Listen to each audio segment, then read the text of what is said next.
Berapa lama Anda bermain gawai dalam sehari?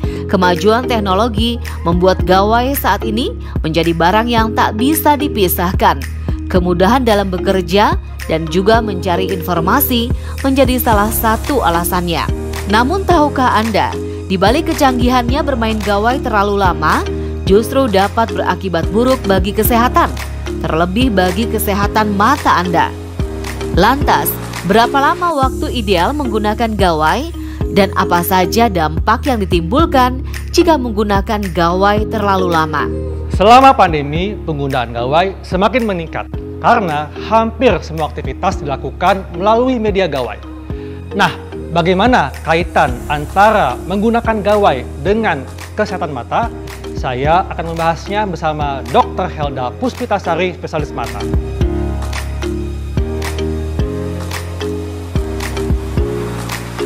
Penggunaan gadget atau gawai selama pandemi meningkat.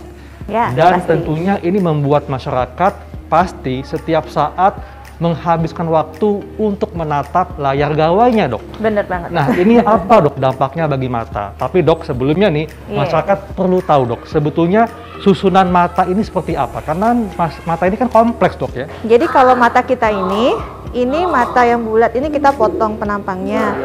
Nah, kalau dilihat, kalau dari bagian depan, kalau kita lagi berkaca itu, kan kelihatan ada yang bagian putihnya, itu sebenarnya konjungtiva.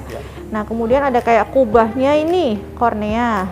Orang bilang warnanya ada warna hitam, warna biru, warna hijau. Itu sebenarnya adalah selaput pelangi yang letaknya dia di bagian sini. Ada yang jaring-jaringnya itu. Kemudian di sini ada yang namanya pupil, bukaan ini, itu dia kita bilang anak mata ya. Jadi dia istilahnya itu seperti kayak diafragma kalau di kamera. Jadi dia bisa mengecil, bisa melebar.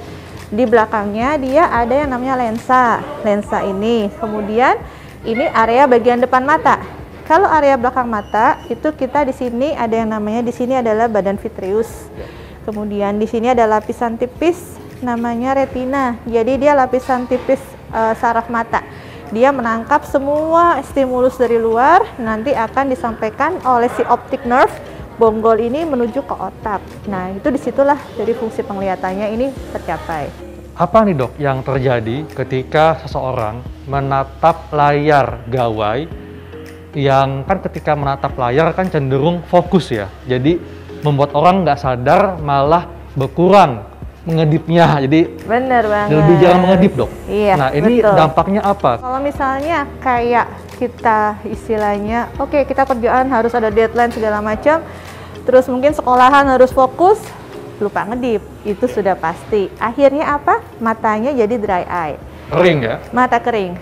Dry eye ini dia sebenarnya yang paling punya nggak enaknya itu di sini nih. Korneanya ini jadi harusnya kan kita kalau kedip gitu, kita ada isinya kayak melapisi. Kalau kayak wiper itu kaca, oke, gitu kan. Nah, waktu kita kedip dia melapisi. Pada saat dia melek lagi, dia nanti di sini diliputi oleh kayak cairan supaya dia nggak kering. Kalau kita melotot terus lupa kedip, akhirnya korneanya jadi kering. Akibatnya rasanya kayak matanya tuh rasa kayak panas, kayak rasanya kayak pedih, ada sesuatu benda asing gitu. Rasanya nih si kornea ini kayaknya gimana gitu. Iya. Itu biasanya sih di awal-awal, Dok. Jadi dengan kata lain, semakin lama kita menatap layar gawai, maka akan meningkatkan resiko kornea menjadi kering. Betul. Nah, ini jangka panjangnya apa, Dok, akibatnya terhadap kornea?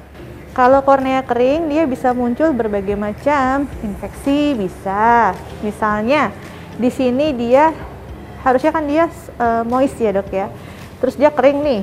Akibatnya ada kayak kita bilangnya sedikit defek epitel, mungkin bisa aja. Jadi kayak luka-luka kecil. Terus mungkin iritasi normal aja juga bisa. Itu mungkin di area konjungtiva, itu juga bisa seperti itu. Tapi kalau itu lama-lama terjadi, misalnya dia berulang-berulang terus, akibatnya si kornea yang tadinya smooth bersih bisa jadi ada kayak bekas-bekas luka, bekas-bekas radang. Kalau dia adanya di area sini nggak apa-apa, tapi kalau dia adanya di area sentral penglihatan yang ngeganggu penglihatan. Kalau mata kering kan gejalanya dapat dirasakan ya, artinya perih, kemudian mungkin ada yang gatal juga. Nah, tapi kalau misalnya sudah terjadi dampak yang cukup serius, itu apa dok gejala paling awal yang mesti diketahui oleh masyarakat? Kalau ini sih biasanya kalau sudah terjadi sesuatu yang paling parah, merah pasti. Biasanya dok ya, di malam hari kan ketika orang mau tidur, itu masih suka buka-buka gawai lah. Paling tidak ngecek sosial media. Dan terkadang ini malah keterusan. Jadinya ya tadinya rencana tidur lebih awal, jadi lebih lama, lebih lambat. Nah, apa dampaknya ketika seseorang menatap layar gawai sambil tiduran dalam jangka waktu lama? Dan tanpa kita sadari, kalau di kamar tidur kan lebih temaram tuh cahaya kamarnya. Dan apakah ini akan berdampak dong ke mata kita? Jadi memang kan ada beberapa orang yang ya istilahnya dia menggunakan gadgetnya itu semaunya aja gitu kan. Jadi mungkin masalah brightness-nya. Brightness-nya ini juga harus disesuaikan. Jadi kalau misalnya kondisi ruangan gelap juga jangan terang banget gitu. Harus dilihat juga nih si gawainya.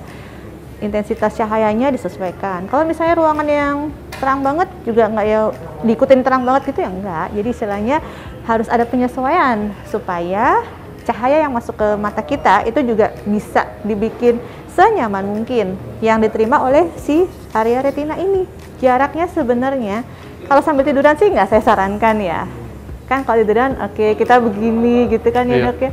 Paling bagus posisi semua aktivitas dekat, mau handphone, mau gadget yang lain, misalnya komputer, jarak baca sekitar 30 cm, kurang lebih 30-40 cm.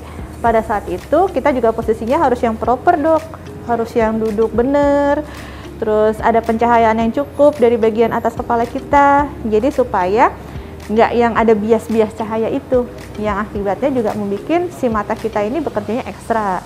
Apa dampak terburuk yang dapat terjadi kalau seseorang terlalu lama menghabiskan waktunya menatap layar gawai? Kalau untuk kayak dampak terburuknya ya, sebenarnya kalau tadi yang kita udah ngobrol masalah mata lelah itu sudah pasti. Pertama kali mata lelah itu bikin dari rasa tidak nyaman, matanya kering, sampai sakit kepala, mual muntah karena mata lelah pun bisa dok. Itu terus kemudian kalaupun misalnya ada kayak radang-radang tadi itu yang diakibatkan oleh si dry eye itu bisa juga. Kemudian untuk yang kacamata, kalau kacamata itu sendiri pada orang yang memang sudah punya riwayat kacamata dengan penggunaan, jadi kan kalau kita pakai gawai itu kan kita near vision ya, jadi kalau penglihatan dekat itu kita akan punya refleks melihat dekat mata ini. Dia akan ke tengah kedua anak matanya, kemudian dia lensa ini akan mencembung, otot siliarnya akan kontraksi. Jadi istilahnya kalau olahragawan itu kan ototnya jadi ini kalau mata ya. Mata kan jadi agak lebih memanjang nih. Jadi kalau dia minus makin minus biasanya seperti itu gitu. Kalau yang usia tua ya mungkin kalau dia lelah makin nggak nyaman dok tetap. Intinya kalau mata lelah tuh semua aktivitas untuk kita lihat itu jadi nggak enak. Dari yang sebenarnya nggak ada masalah jadi bermasalah gitu. Terus kalau untuk katarak, glaukoma, kalau dari si gawai bikin langsung ke katarak dan glaukoma tidak. Tapi kalau dengan adanya katarak glaukoma ini dan adanya gawai ya pasti penglihatan jadi lebih nggak nyaman. Itu saja sih dok, intinya sih begitu. Selama masa pandemi ini kan kita tidak bisa terhindar dari menggunakan gawai. Hampir semua aktivitas dilakukan secara online melalui gawai. Bagaimana tipsnya supaya masyarakat tetap bisa mengikuti aktivitas online tapi tetap nyaman, matanya tidak membuat gangguan pada mata? Kalau saran saya tetap sebisa mungkin kasih timer lah intinya gitu. Kasih pengingat bahwa oke, 20 minutes istirahat dulu sebentar. Karena kan istirahatnya cuma 20 detik. 20 detik kan istilahnya kita berhitung 1 sampai 20, lihat sebentar, lihat jauh, hindarkan dulu dari si layar sebentar aja, nanti kita fokus kembali lagi. Karena kan kalau misalnya kita terlalu fokus tadi itu, yang dokter bilang pertama lupa ngedip dan lain sebagainya, itu udah jadi sesuatu yang nantinya masalah. Dan tentunya kita mesti mengatur intensitas cahaya dari layar gawai dan juga perhatikan cahaya ruangan dok ya. Ya. Dan tentunya tetap lakukan hidup sehat seperti pola makan yang menunjang untuk kesehatan mata dok. Pemirsa, demikianlah perbincangan saya bersama Dr. Helda Puspitasari, spesialis mata, mengenai hubungan antara gawai dengan kesehatan mata. Saya Dr. Haikal Ansyari untuk Hidup Sehat Plus.